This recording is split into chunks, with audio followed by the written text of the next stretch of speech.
Good afternoon, viewers. We are broadcasting live from the Kin TV YouTube channel. We are here at Brikama. We came here to discuss with the Grand Pure Traditional Healing Center. What are some of the sickness they are curing, and also how are they teaching those who want to learn how to cure themselves. So thank you so much, and stay tuned while we are going to broadcast all the interview we have with them. Thank you so much. The address is Tifagara's Kasakunda Highway. To talk to some of the people we met here who are here with those people we met here. So we are going to talk to one guy who we are going to have the interview first before we continue on the local language. Yes, good afternoon. Assalamu alaikum. Right. How are you? Yeah, I'm okay, alhamdulillah. Right, we are here today at the Quran Pure Traditional Healing Center. We met you here. We just want to have a short interview before we wrap up the program. Yes, we just want you to tell us who are you? I am Ben Halim Abdurrahman. I'm from Tunisia. My father is Tunisian. My mom is American. I also have French citizenship. I'm an engineer in statistics and economics, and I have been an Olympic champion in mathematics.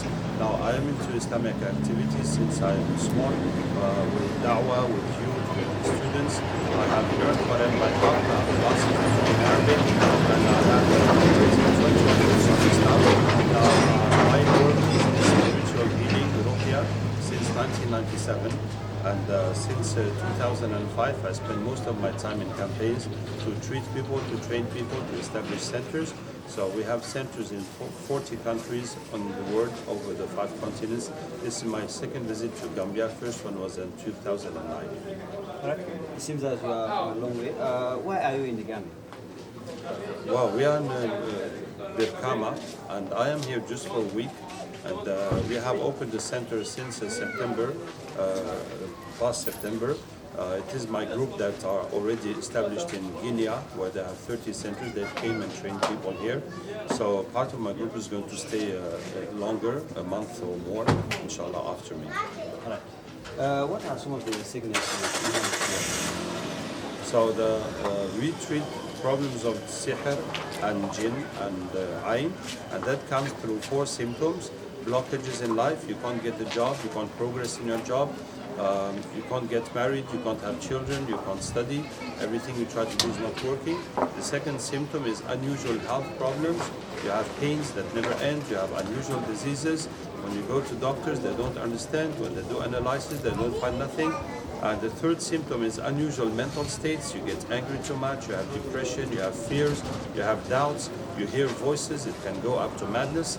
And the last symptom is bad dreams. So you see people chasing you, snakes, dogs, water, climbing, falling, dead people, and unusual sexual dreams. But it seems that you counted so many sicknesses that you are cured. How are you curing these sicknesses? Well, the base of treatment is Quran. So we read Quran on the person, and we read Quran also in the water, so the person will use that water to drink, to bath, to spray his house, the workplace. And we also read on oil or shea butter, so that the person will rub his body. We also use pijama covering the person. So we put the pijama wherever there's problems, and then we read the Quran, so that will extract the magic and also the jinn from his body. We also have some herbs that Prophet ﷺ recommended, sana in Wolof Leidur, that empty the tummy. So when you drink it with Quranic water, that removes the magic from the tummy. We also have a technique that we call jinn catching. People who were possessed, after the jinns have gone, we train them to catch the jinns by the Quran also, and then we read Quran until they become Muslim and they leave.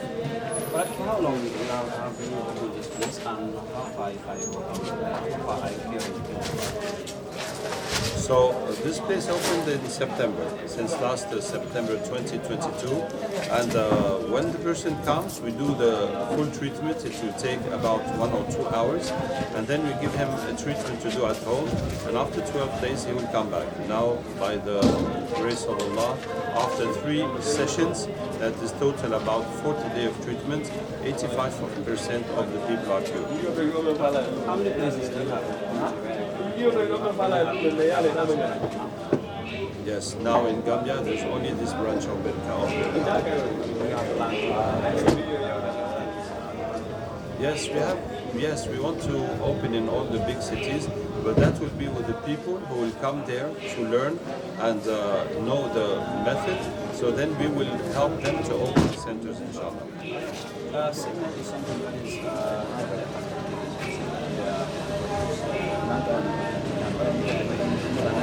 right now, There's quite a lot of ladies that fall, that get possessed. There's a lot of men that can't work or can't progress in work, or their money does not stay.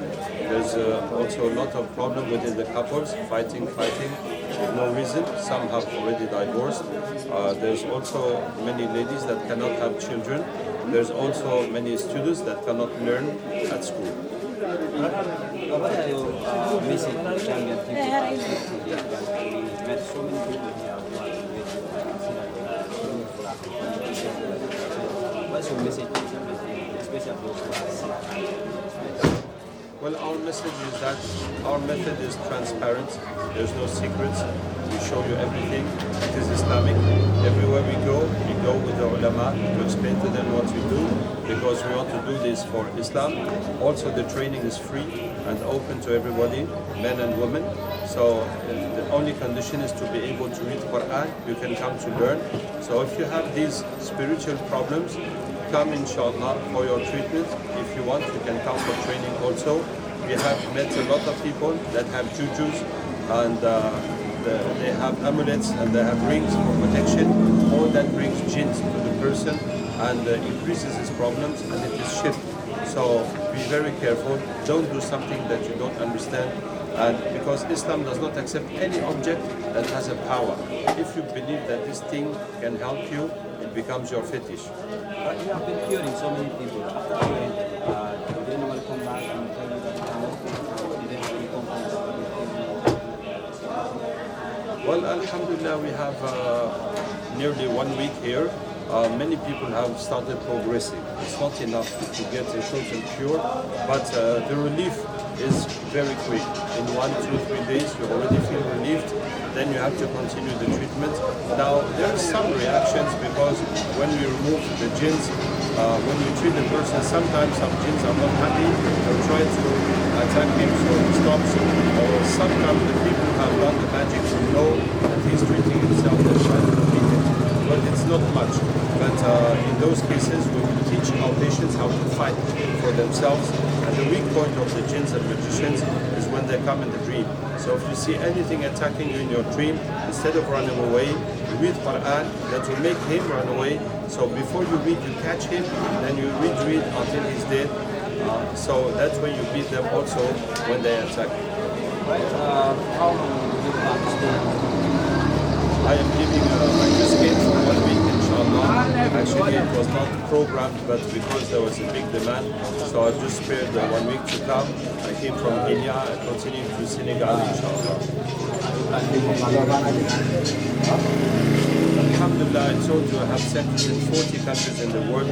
So my main occupation is to go to the new countries where there's no one yet, if there's demand. But then it depends on how things will progress, because I have students, so many, they can do everything nearly what I do. So if I come, it has to be to do more progress, because we have programs with doctors, we have programs with imam, we have programs with some categories of like the prisoners and drug addicts, and also the prostitutes, to help them to quit. And we also have programs to treat the public problems, like the schools where the girls falls, or the roads where there's accidents or development blockage, because there's too much jinn and sihr there. So I might come in order to progress. But if it is to treat the people I'm trained, they can do the same work as me. Quickly, remind us your name. Ben Halim Abdurrauf from Tunisia. Thank you so much. Welcome. Right, thank you so much. That's the area. We are, as I did tell you, we are here at the Quranic Traditional Healing Center, the Brikama Kasabula Highway. Thank you so much for watching. Assalamu alaikum. Wome men darde Kin TV ka YouTube channel amen ko Quranic Traditional Healing Center kadulare mabbe do men do Brikama Kasabula mabbe. Right, me hewtiɗo mi yewtide hoore men ga ko nodi ɓe kadi ɓe men tawi ga mi yewtide e maɓɓe ɓe ganda ko ɗum sabu maɓɓe arɗon ɗo e ko honno golleji woni yande ko tulare maɓɓe ɗo ɓay ko ñawdeɓe kadi ko janneɓe comme no ɗon ɗo rek haray ko Quran pure traditional healing center ko ɗon tulare nde wiyete min salminima jarama min tawima ɗo ka tulare ɓeɗo aɓe ñawdata kadi jannata noon wiide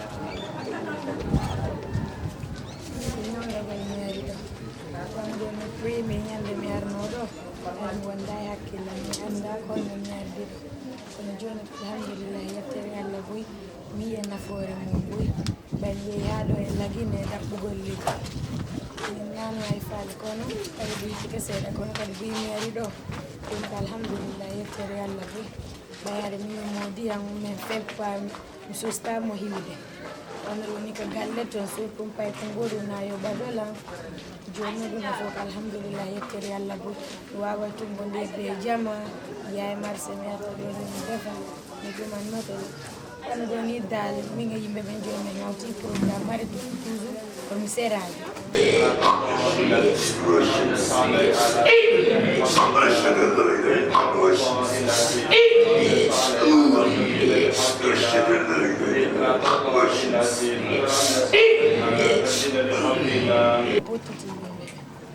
gilanema ɓe ñamduma walla gilanema ɓe walluma ha wawɗa ma awa wondude jama on ɓe halama wonnuma tan ɓe halmini wonno lamma tampinde ɗum woni ko waɗi hande ɗo ni wonde ɗo ni si muskila na wondi ɗo ni datuni cheytan nder ɗo nawa ko wonde cheytan ko mo ɗaɓɓuno lekki kadi jeeyi ɗo ni si min kadi piiji hen mi tampinde lam mi ɓeydi ko tampinde mi moƴƴa e dina ko nawnaɗo mi ƴeɗɗo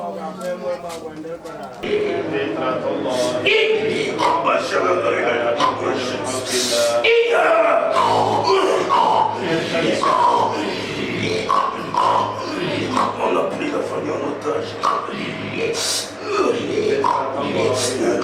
ok min tawi ɗo kadi woɓɓe ɓe anda kono ko wondi ɗo nini gonno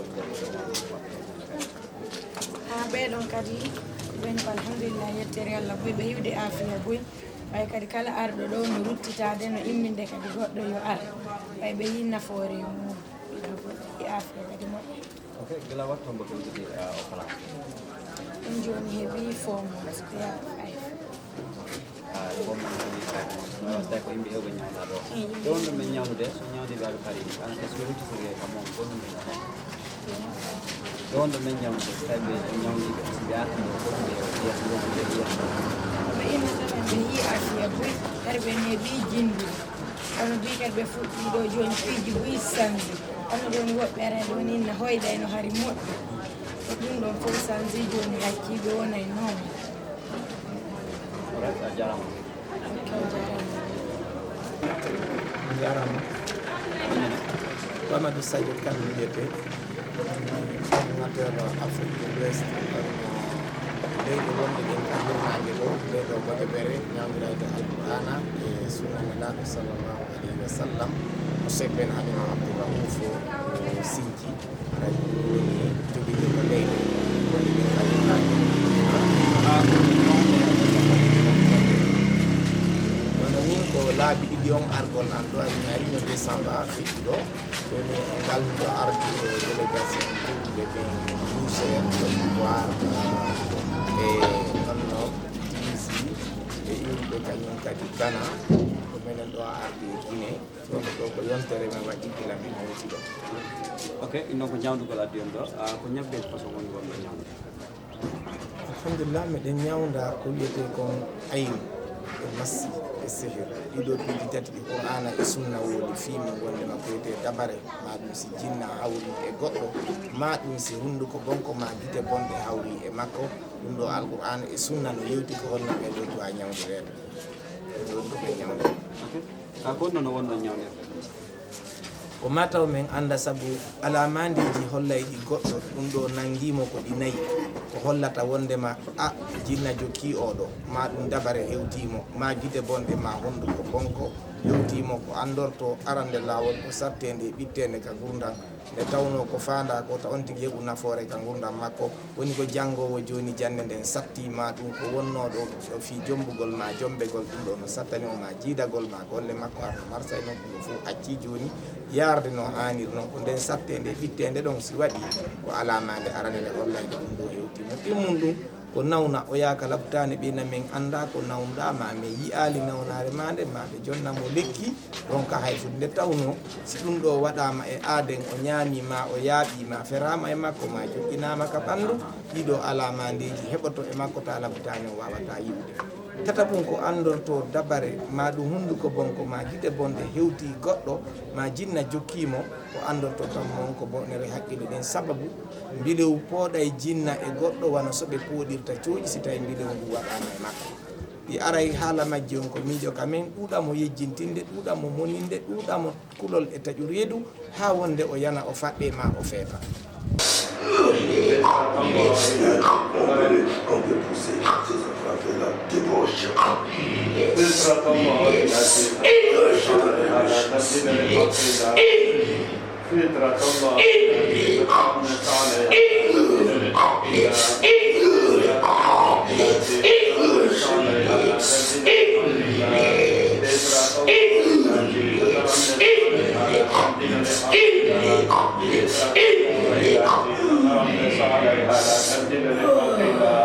فطرة الله التي فطرت عليها لا mission.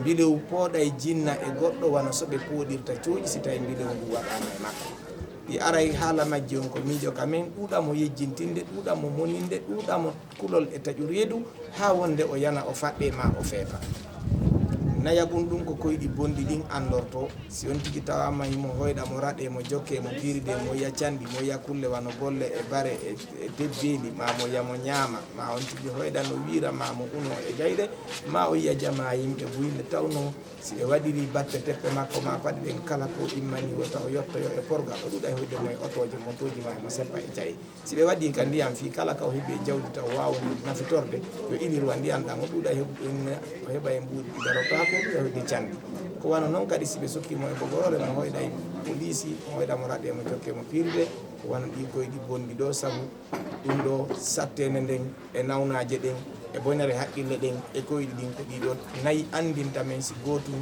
e ko min ñawdata kon hewti ɗon tigui min ina ɗum ɗo meɗen wawma ñawde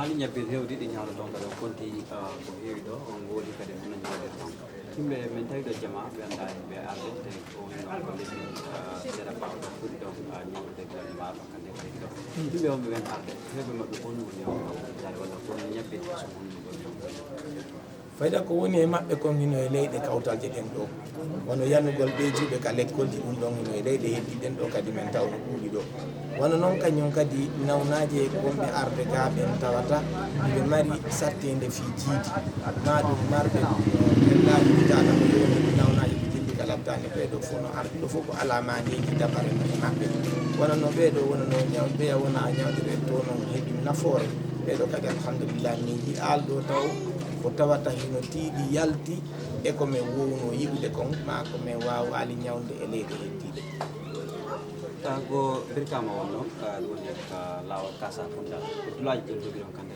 ɗo walla ko birkama to woni fewndo ɗo taw ko ɗo woni centre mawɗo on oɗo wona taw sinkede si oɗo tabiti miɗen miiji kadi yawgol e koɗoɗi heddiɗi jani ɗin ta toon kañum kadi suɗa ɗum ɗo waɗoyte haranno wawi heɓade nokkeji 3 ha 4 e leydi ndin ɗo ta yimɓe wawa nafitorde joni noon kadi min yeytoto kadi iwɓe men woɓɓe ɓe andu sa ari a janggay hunde a yoɓata sa daari ɗo kadi min yeytotoma ko ñawdotoɗa ɗum satta ko suuratuji ɗi janggeta juulira wono fatiha ayatal kursi ɗumlallahu falak e nas ma ɗum watta kañum kadi ayeje ɗi tata allah subahana taala no yewdi fi mbileɓe fir'auna ɓe ñamnaɓe moussa suratul arafi aya 117 ha ka 121 e suratu yunusa aya fuɗɗorɗo falamma ɗo gala moussa aya 87 ha ka 87 e suratu taha aya fuɗɗorɗo innalama hafiɗo 87 ka 87 yo janngu ɗum ɗo fof e nder mbiyan ko gollitira inchallah o yetta e cellal makko ngal o jangga laabi buyton ko no ɗuɗɗiniri won mbiyan ɗangi ƴurta doole o tata o wottito goɗɗu ngo ko loratamo inchallah فطرة الله التي فطر الناس عليها لا تبديل لخلق الله فطرة الله التي فطر الناس عليها لا تبديل لخلق الله فطرة الله التي فطر الناس عليها لا تبديل لخلق الله فطرة الله التي فطر الناس عليها لا تبديل لخلق الله فطرة الله التي فطر الناس عليها لا تبديل لخلق الله فطرة الله التي فطر الناس عليها لا تبديل Kilande ma fuɗɗiɗo ñawde no wawasta ko e moƴƴa ñawduɗo ɓen igilande ma hontuma jeeya hannde a konno ɗo woni cellal machallah ɓurɓe hewde gollaɓe ɗum ɗo ɓen ɓurɓe hewde ɓen kamɓe tigi ɓe woni taw ɓe nawni ɓe ñawdo ɓe sella ɓe janggana ɓe kamɓe kadi wonta meccal maɓɓe tata ko ɓuuri hewde ko amen ngarni wona joni leyɗe goɗɗo amen heɓay wa guluji 10 ñawdaɓe e nder hitande wotere kono ɗum ɗo innugol kam résultat ɗum ɗon no heɓade moƴƴi nde tawno ko allah subhanahu taala wi qur'ana makko on ko lekki ko kanko woni sellinde wona enen ko wonɗen ko wakkilare nden e ɓannidirgol sababuji ɗin ne laaɗo sa sallam e maaki allah jippini ñabbirɗin fof ka hoore leydi o jippini lekki majji alors joni ɗo kala mo heɓuɗen koyen janngo qur'ana e makko no allah wir noon o jippini alqur'ana ko cellal ko yurmede wonande gomɗiɓe ɓen si min waɗi ɗiɗo ma min janggi e piiji ko nelaaɗo wiwno ñawde wona hombitugo fede kon hijama wona jonnugol mo nebbal hebbatu sawda mocca e majjan wona ko nandita e ɗum ɗo e ndiyan o looto ndiyan alqura inchallah hetta e hoore makko bisine bal ok kono ma ɗon ko yewton jama hunde ɓen mbawde o yakitorgol allahu subhanahu wa taala e kala fiyake on tigi on o woɗɗito e sirque ara o jaɓali ɓe namo ittu sadaka ko hibboya kacca ka laawol ma naɓuka ndiyam ma ɗum eto haɓɓitoɗa ma wengu ma ira ya andu sa waɗi ɗo talkuru ɗum ɗon andintinta allah sengo ma a waɗata ɗo hurundare ma jawum inna e sikun ɗon ɗo allah yiyay lam ma o famay wona wano téléphone no connexion allah subahana taala ko renɗo tagore makko nden ko tabituɗo ko renɗo ko wawayɗo ma himɓe yakitormo toroɗamo haray ko ɗum ɗo wawete lude jamma on si jarrabu ye ari yirde e dinamo on ka ko ɗum allah subahana taala addirani on ka ko yurmede ko cellal ko nafoore ko peewa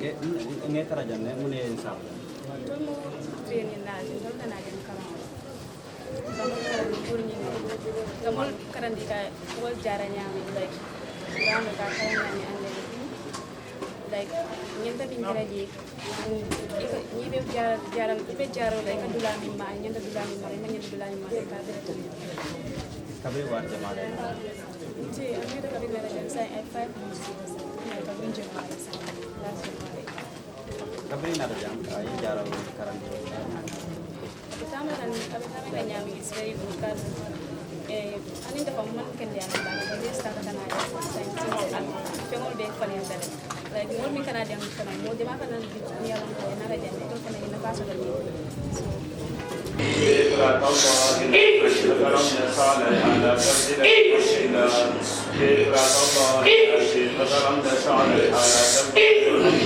الله فطرة الله التي فطر الناس عليها لا تبديل لخلق الله فطرة الله التي فطر الناس عليها Donc, Safiatou, elle a quoi? Elle a 4 fois la sorcellerie. Combien de personnes? Elle fait part des personnes femmes. Et son mari ne dit pas. Lui, il a 6 fois la sorcellerie. Fait part de femmes. Lui-même? Une sorcellerie. Ah, une même et l'autre différente. Oui, c'est différent. Ensuite, Mariato. Oui, elle a une fois la sorcellerie. Amadou. Il a 3 fois la sorcellerie avec toi, Guinette avec lui. Fatmato. Elle a 2 fois la sorcellerie. Noah. Elle a 1 fois la sorcellerie. Geneva. Il a 4 sorcelleries avec elle. Mariam. Mariama. Oui, il a 2 sorcelleries. C'est la grand-mère, Khadija. Oui, elle a 2 sorcelleries. ظلمات بعضها فوق بعض ظلمات بعضها. Kami nakajang amang tingin na lang. Nakita ko ng syaitan. Siyempre, kasi syaitan ko lang dahil buwan pa naman. Okay, dyan. Hindi alam ko tayo. Mul niya lang kayo, mul ka man. Tapos, kaya nag, kami instalan, mul niya lang kayo, mul ka man. Ini buwan, hindi mo lang pagbubuti. So, ito ba dari kadi, jino niya mga. Ngaji mangul fana taraga ni yalum ko ay mana jadi ko dia ina rakara ko tanga mu tara tan de yele ani wol fana de ni ya Ma ko kan baga because be ma ko kan baga sometimes yalo ni na kala jara la clean de fengere de abe active de yalo ni mo na ta wo mo ke mo te fengela wala na mo te ma kay to ta ko ka distribute mo mi yalo ngai la fa kana de ko karam la ina na isaje mo le siya ye mo tichi ye mo karam isaje mo le siya ye mo mi kana ifana be fengela ko mo be to ko la baga ka mo ke ta kala oke kabla ala jayela me dalen andale mo jamal karam alini sarat andale mo kamal karam so akamne ko ale mo min karam dalen mo yalo pal wala jara saya alhamdulillah ya da bani sai da bani anin gol fana kana da ila ko mi la ko ka ne gol fana na da dinta da report ni so ka ko da ni mo na da yamani ni mo jara da ni de gol fana gol ko ka ne gol fana na gol ni ya ya mo بعضها فوق بعض بعضها فوق بعض ظلمات بعضها فوق بعض ظلمات بعضها فوق بعض ظلمات بعضها فوق بعض ظلمات بعضها فوق بعض ظلمات بعضها فوق بعض ظلمات بعض وإذا وقع القول عليهم أخرج لهم دابة من الأرض كبيرهم إنما أمره إذا أراد شيئا يقول له كن فيكون إنما أمره إذا أراد شيئا يقول له الله نور السماوات والأرض وكان حقا علينا نصر المؤمنين تجد تميز من الغيظ فقاتلوا يا الشيطان إن كيد الشيطان كان ضعيفا. وعليكم السلام. bunda siara baki bisa bilang mo jama be de kala do wala ko le jama na siara de be mu jama de la jama ya advice to me that you na ya try am do fana bi ni explain ay ko son ka understand like itu bandira ko ni fem ko familiar wala kuliya ko ni ika ko do ko ni ko de to ba de mu ya mai wala ni na fe da jara ken ya ina na like de ma jadi na da ko de ya mo ko ba ko de ka fe de ka ni na da jam ko ko da ga de ka do ika de ko ba so ba ya me ya mare ko mo ya lo ba ma jadi kan ya ko ba oke bunda nimbe bersama kasa bunda la solo kan namra wala lain paling bunda terus dia macam dalam malai ani senten jam kale de bari ko ya planin period la fa la do fa ya lo go je ka bonam bambi de na de la fe is not easy so la fa nan ka ta je ma fa ya jibe siga na ya next go next day go fa na ta na so sana ni mo ya ko ka kana to fa na so ni ta ka kada ko bani ko be ka mes be Sila karang sa bila kan nyaman ke badan. ya alhamdulillah it's going fine always I like Kabar kabar. Ya ada Brikama Quran Pure Traditional Healing Center. where we meet people, the center that cure people, and we met people who own the center, and also those who are here to cure and to learn. And we have been talking to them, especially the owner of the place, especially the Quran Cure Traditional Healing Center. And we have discussed so many things, the sickness that they are curing, and also how they are teaching people how to cure themselves. So as we are going to broadcast all the interview we have.